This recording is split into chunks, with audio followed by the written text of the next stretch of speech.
Hi, everyone.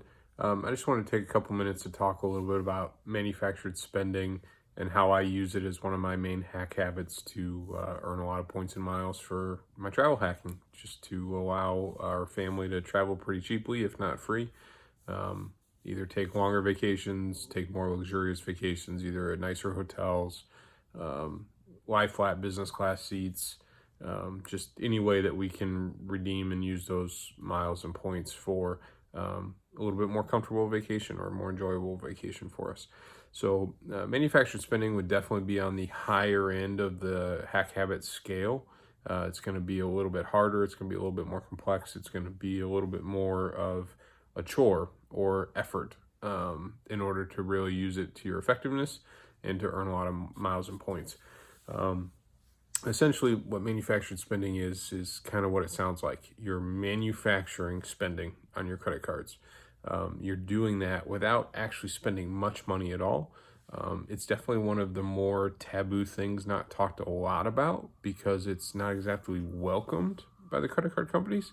Um, but in some ways and sometimes they actually do kind of make it fairly easy to do. So essentially, what you're doing is you're going to go take your credit card and you're going to use it at the place that you get the best return and multiplier on your points. So, for instance, someone that has an Amex Gold card, you're going to want to go use that at a grocery store since you get 4x points. Someone that has maybe a chasing card that gets the 5% at Staples, you're going to want to use it there. So, what I'm going to do is I'm going to go into the grocery store. I'm going to go buy one of those variable load Visa gift cards that you can load between $20 and $500. For today, I'm just going to use round numbers. In another lesson, I'll get a little bit more specific on the tips and tricks of how I use it. But you buy a $500 gift card. That $500 gift card at the grocery store is generally going to have a $6 fee, so you're going to pay $506. Now, why would you want to spend $6 to buy a $500 gift card? Well, you're going to buy that gift card with your Amex Gold, and you're going to earn 4 times points. And so those 4 times points are going to yield you a little over 2,000 Amex points. Well, now you're going to take that gift card and you're going to activate the PIN on it. And then you're going to go to a place that sells money orders. That can be Walmart. That can be anyone that has a Western Union inside of it. A lot of grocery stores sell them. Some CVS and Walgreens do. There's a lot of different places depending on your area. You're going to take that $500 gift card and you're going to buy a $499 money order. The reason you're buying it for $1 less, approximately, is because there's almost always a 60 to 90 cent or $1 fee for that money order. So you paid $506 for that gift card. You took the $500 gift card because there was that much value loaded onto it. And then you bought a $499 money order. Money orders, for those of you that aren't as familiar with them, they're basically like a check. They're a little different, but you fill out who they are made to, sign it, and you can go cash it and deposit it at your bank. So now you basically have $499 to put into your bank account. At that point, now you basically spent $7 to cycle through $500 worth of spend on your credit card. So you earned a little over 2,000 Amex points for $7. So you're saying, how did I spend $7? You spent $6 on the money order, on the gift card, and you spent $1 on the money order. Your credit card bill is going to show $506. You're going to deposit $499 in your bank account. And you're going to take that $499 plus another $7 from your bank account and pay off your $506 on your credit card.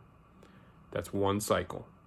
So you've gone all the way through and only lost or spent $7, but you've generated 2,000 points. Now, imagine doing that 100 times. Now you've generated 200,000 points for $700. Now you start getting into numbers that big, and you might say, well, do I really want to do this, spend $700? It's up to you and your goals for travel hacking. For me, to spend $700 to get 200,000 Amex points that I can use to get 4 round-trip flights in business class to Europe for my family, for $700, that's worth it all day long for me. I mean, that's half what I'd spend on a great coach deal. So, again, it depends on your goals. Now, you're going to hear a lot of bloggers and travel hackers talking about discounted gift cards. The reason you're going to hear that a lot is because that $7 spread, if you can reduce that, then it makes it even that much more valuable. Kroger, for instance, a lot of times has $4 off coupons for their money orders. For their gift cards. So now instead of spending $6, I'm only spending $2. And then marry that up with the $1 on the money order, I'm only spending $3 to cycle through that same $500 or 2,000 Amex points. So I basically cut my fees in half. Again, it's something that isn't for everyone. It takes some effort. It takes some organization. It takes some time. You have to go into the stores. You have to buy the gift cards. You have to buy the money orders. In the next video, I'll kind of go through some tips and tricks that I have of how I do it to just make sure that everything goes smoothly. There's no issues. There's no hangups. You get in, you get out, you get your points, and you're happy with all your points and miles that you can go and travel on for free. So stay tuned. Thanks for watching.